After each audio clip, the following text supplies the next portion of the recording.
गौतम बुद्ध सिद्धार्थ से बुद्ध बनने तक की यात्रा। हेलो फ्रेंड्स, सब्सक्राइब कीजिए मेरे channel Indian history for beginners को और हाँ, बेल आइकन प्रेस करना बिल्कुल मत भूलना। हेलो एवरीवन, कैसे हैं आप सब लोग। तो आज एक नए एपिसोड की बात करते हैं। आज हम बात करेंगे बौद्ध धर्म के बारे में। इससे पहले हम लोग जैन धर्म को कंप्लीट कर चुके हैं बेसिक इंफॉर्मेशन के आधार पर। तो अगर आपसे एक बात कहनी है, अगर आपको डिटेल में कुछ एपिसोड्स के बारे में जानना होगा तो आप कमेंट बॉक्स में मुझे कमेंट करके कह सकते हैं। तो मैं उस टॉपिक पर या टॉपिक के अंदर जो सब टॉपिक है उसके ऊपर डिटेल वीडियो बना दूंगी। तो क्योंकि बेसिक बातों पे हम लोग ज़्यादा फोकस कर रहे हैं तो हम लोग इसको भी बहुत इजी वे में लेंगे। बात कर रहे हैं हम लोग बौद्ध धर्म के बारे में और आज इस एपिसोड में हम महात्मा बुद्ध के बारे में बात करेंगे जो कि बौद्ध धर्म के प्रवर्तक हैं। तो शुरू करते हैं। महात्मा बुद्ध, जिन्हें हम गौतम बुद्ध के नाम से भी जानते हैं, उनका जन्म हुआ है 567 ईसा पूर्व और इनके बचपन का नाम सिद्धार्थ था। इनके पिता का नाम शुद्धोधन है और माता का नाम महामाया। ये शाक्य वंश के थे और कपिल वस्तु के सरदार थे। यहाँ पर एक बात ध्यान दीजिएगा कि कपिल वस्तु में मैंने इनको राजा नहीं कहा है, सरदार कहा है, क्योंकि उस समय जितने भी गणराज्य या महाजनपद होते थे वहाँ के जो राजा होते थे उनको सरदार ही कहा जाता था। और जो माता थी महामाया, जब इनका जन्म होने वाला था इससे पूर्व उनको स्वप्न में 6 दांतों वाले एक हाथी दिखाई दिया जिसने उनके शरीर के अंदर प्रवेश किया। तो जब इसका ज्योतिषीय निष्कर्ष निकाला तो पता चला कि या तो जो पुत्र जन्म लेने वाला है वह चक्रवर्ती सम्राट होगा या फिर महान साधु। तो जन्म होने वाला था। महामाया ने अपने पति शुद्धोधन से कहा कि मुझे मेरे पिता के वहां भेज दीजिए। तो शुद्धोधन ने महामाया के लिए व्यवस्था कर दी। तो कपिल वस्तु से देवदाह जाते वक्त रास्ते में लुम्बिनी नामक स्थान पर गौतम बुद्ध का जन्म हुआ। और जैसे इनका जन्म हुआ, कहते हैं झरना प्रकट हुआ, वहां इनको स्नान कराया गया।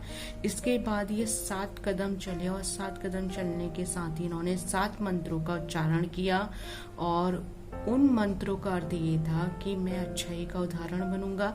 जन्म मरण के चक्कर से अब मैं मुक्त हो चुका हूँ, अब मैं यहाँ दोबारा नहीं आऊंगा, ये मेरा अंतिम जन्म है। और इसके तुरंत 7 दिन बाद इनकी माता की मृत्यु हो गई और इनका लालन पालन प्रजापति गौतमी ने किया जो कि इनकी मौसी थी। जब ये बड़े हुए 16 वर्ष की आयु में इनका विवाह हुआ है यशोधरा से। एक राजकुमारी थी और यशोधरा को पौरबिंब नाम से भी जाना जाता है। और 29 वर्ष की अवस्था में जब ये सांसारिक जीवन ही जी रहे थे तब कहते इनका राहुल नाम का पुत्र हुआ। राहुल नाम इसलिए पड़ा क्योंकि राहुल का अर्थ होता है बंधन और इनको ऐसा लग रहा था कि राहुल उनके लिए बंधन ही है। ये बहुत राजकीय और राजसी जीवन जी रहे थे। 4 महान जो घटनाएं हुई उन्होंने गौतम बुद्ध का जीवन बिल्कुल पूरी तरीके से परिवर्तित कर दिया। एक बार ये अपने सारथी जिसका नाम था चन्ना, उसके साथ घूम रहे थे महल के बाहर, तो इन्हें 4 अनोखी चीजें दिखाई दी। इन 4 चीजों ने इनको सांसारिक मोह माया से दूर करते हुए सन्यास की ओर अग्रसर किया। इन्होंने एक बीमार व्यक्ति देखा, एक वृद्ध व्यक्ति देखा, एक मृतक देखा और एक साधु देखा। तो उन्होंने चन्ना से पूछा कि ऐसा क्यों है। तो चन्ना ने उन्हें मतलब समझाया कि हम कभी ना कभी बीमार जरूर पड़ेंगे, संसार में आए हैं, हमें कोई ना कोई व्याधि जरूर जकड़ेगी। और वृद्ध इसलिए क्योंकि प्रत्येक मनुष्य संसार में जन्म लेता है, युवावस्था को प्राप्त करता है और प्रौढ़ावस्था को वो पार करता है और अंत में वृद्ध होता है। वृद्ध के बाद वह मृत्यु को चले जाता है। और मृतक ये परम सत्य है कि जो इस संसार में आया है उसकी मृत्यु निश्चित है। और साधु इन सब चीजों से मुक्त है, उनको इन सब चीजों से कोई फर्क नहीं पड़ता। तो ये साधु को देखने के बाद ही उनका मन संन्यास की ओर प्रवृत्त हुआ। बाकी 3 लोगों ने गौतम बुद्ध के जीवन पर गहरी छाप छोड़ी और उन्होंने फैसला ले लिया कि कैसे भी हो अब मैं संसार का त्याग कर दूंगा। तो एक रात अपनी पत्नी और पुत्र को सोता हुआ छोड़कर वह सीधे गृहस्थ आश्रम को त्याग कर संन्यास की ओर मुड़ गए। और 2 ऋषि थे जिनमें से एक का नाम उद्रक था और दूसरे का नाम था अलर।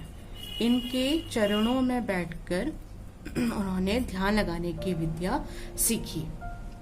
यहाँ उन्होंने समाधि अवस्था का ज्ञान भी प्राप्त किया।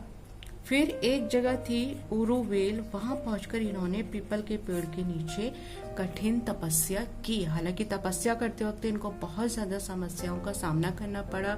इन्होंने भोजन त्यागा, फिर उन्होंने भोजन ग्रहण किया, फिर उन्होंने अपने शरीर को कष्ट दिया। बहुत कष्ट में इन्होंने जीवन व्यतीत किया और साधना की और अंत में इन्हें पीपल के पेड़ के नीचे ज्ञान की प्राप्ति हुई। इस समय इनकी आयु 35 वर्ष थी और इसके 45 वर्ष तक ये लोगों में ज्ञान का संचार करते रहे और उनको हितकारी उनके लिए या कल्याणकारी उनके लिए काम करते रहे। उन्होंने जो पहला अपना उपदेश दिया था, सबसे पहला या प्रथम आप कहिए, बनारस के निकट सारनाथ में दिया था और इसे ही धर्म चक्र प्रवर्तन कहा गया।